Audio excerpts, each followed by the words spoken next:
Hello, good morning children. Today in this video I am going to explain class 6 civics 4th chapter key elements of a democratic government part 2. In the previous video I have explained what were the conditions in South Africa. These whites, blacks and colored people and the South African people, what situations they have faced and how everything was separate in that country, and African National Congress Party Nelson Mandela fought for several years and at last that South Africa became a democratic government. Everything you have learned, and the ways to protest against the government also you have learned with the help of rallies, dharnas, strikes, signature campaigns you have learned.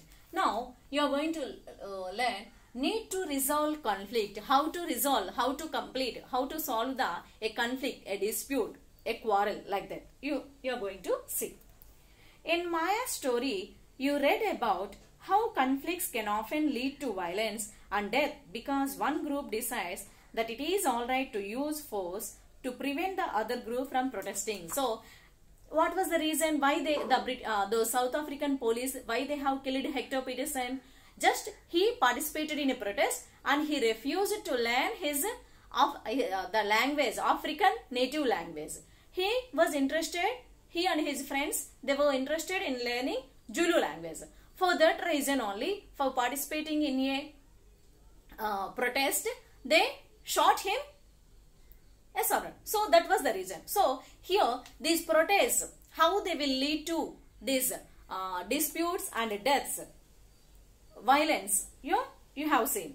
And how that government has decided that they have compulsory, they have to learn this African language. And by using their force, by killing them, by ordering them to shot on that group, that the government has shown their power. And it is alright to use force to prevent the other group from protesting. And here the government has shown their power and they stopped that protest. Conflicts occur when people of different cultures, religions, regions or economic backgrounds do not get along with each other, or when some among them feel they are being discriminated against. So, why these conflicts arose? When they were treated unequally, when there were humiliation, when there were economic backgrounds, when these economic backgrounds, cultures and religions were humiliated or given or discriminated, then only these conflicts will arise. People may use violent means to settle their differences. So, if the people, they were intolerant of these situations, what they will do? They will go for violence. They will show their anger in violent methods. This leads to fear and tension among others living in an area. If some people only doing this violence and they are making violence, means the others who are observing, who are living in those in that area, they will be in fear.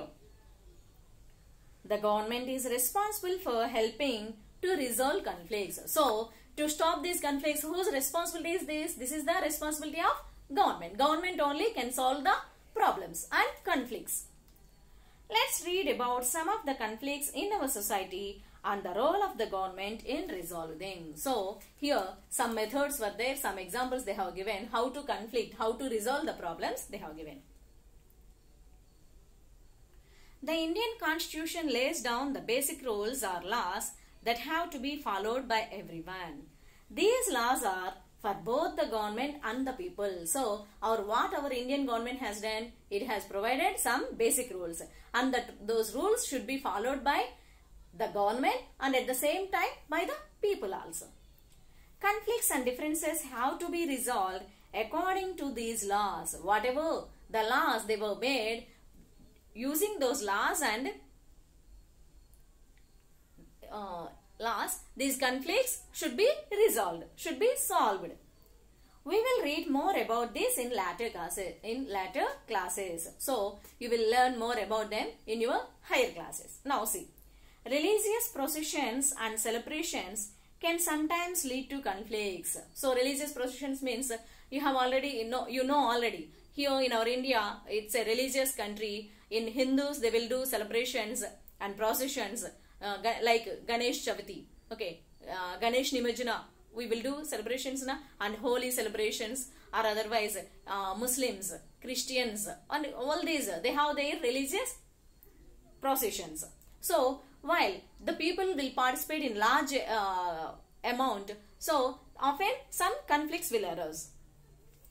For example, the route a procession takes may lead to a conflict. If they have changed if they have chosen a way to take those procession in one route, maybe other religious groups, they may set their objection. So that means then conflict will arise there.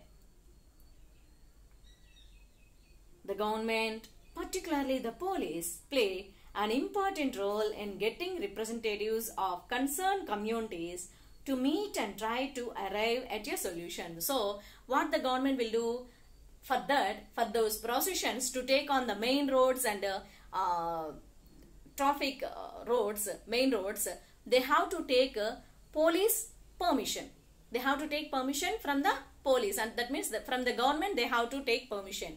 If the permission is there, and someone should give guarantee that no conflict will arise and that they will take the responsibility. If they will give the guarantee, then only the government, that means the police, will give permission. And otherwise, if it was a big rally, if it was a big procession, means the police only will escort the procession and they will see, they will control. Any conflict should not arise like that.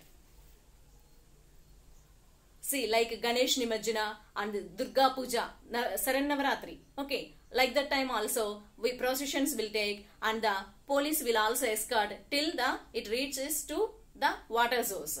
Okay, you have seen so many times. Every year you will see. Now within 10 or 15 days, this Ganesh Chavati also coming. Again you will see the processions. The police is responsible for ensuring that violence does not take place. So here, whose duty is that violence should not take place? This is the duty of the police. Rivers too can become a source of conflict between states, and sometimes river water distribution also will bring conflicts among between some states or between two states. You know, already Tamil Nadu and Karnataka, both of them were fighting for Kaveri water. Every year there will be conflicts among these two states, and the groups of people, they will fight for the Kaveri water. That means that river water should belongs to us. We should take that water for irrigation, like that. Those two states people always will fight, and the case is going on in courts also. A river may begin in one state, flow through another and end in a third state. So in one state it will begin, and in one state it will flow and it will end in another state. That means this river water distribution is a conflict among these three states it will become. The sharing of river water between different states that the river goes through is becoming an issue of conflict. For example, you may have heard about the Kaveri water dispute between Karnataka and Tamil Nadu. Now only I said. The water stored in Krishnasagar Dam in Karnataka is used for irrigating a number of districts and for meeting the needs of the city of Bangalore. So here in Karnataka there was a dam. What is the name of the dam? Krishnasagar Dam. So they will store that water, Kaveri water, in the dam, and they will use that for irrigation and at the same time the house needs of the people of the Bangalore. The water stored in Mettur Dam in Tamil Nadu is used for crops grown in the delta region of that state, and at the same time on this river only there was a dam in Tamil Nadu.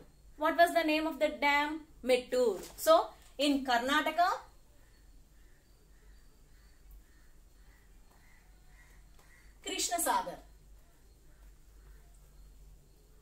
Krishnasagar Dam, and in Tamil Nadu this was Mettur Dam.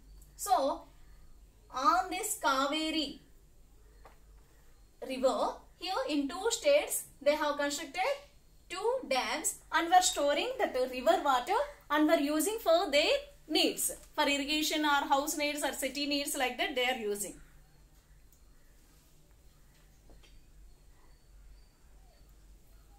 A conflict arises because both dams are on the same river. So, these two dams are on the same river. Which river? Kaveri only.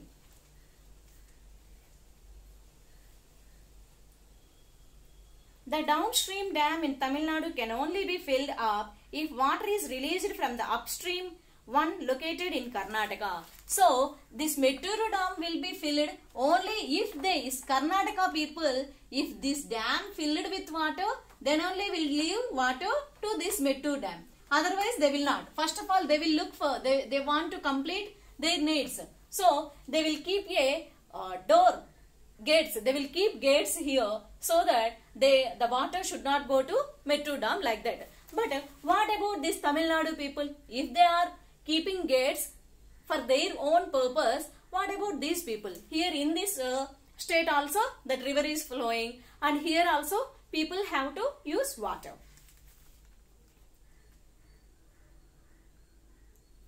Therefore, both states can't get as much water as they need for people in their states. So, here often arises. Here they want, first of all, they will see that their dam should be filled with water, then only they will send. But here these people were always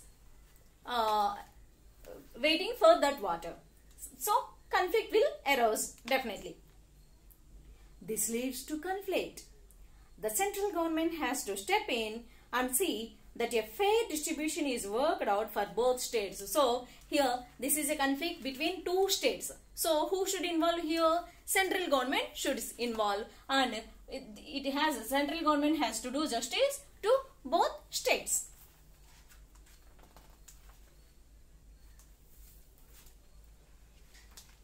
Equality and justice.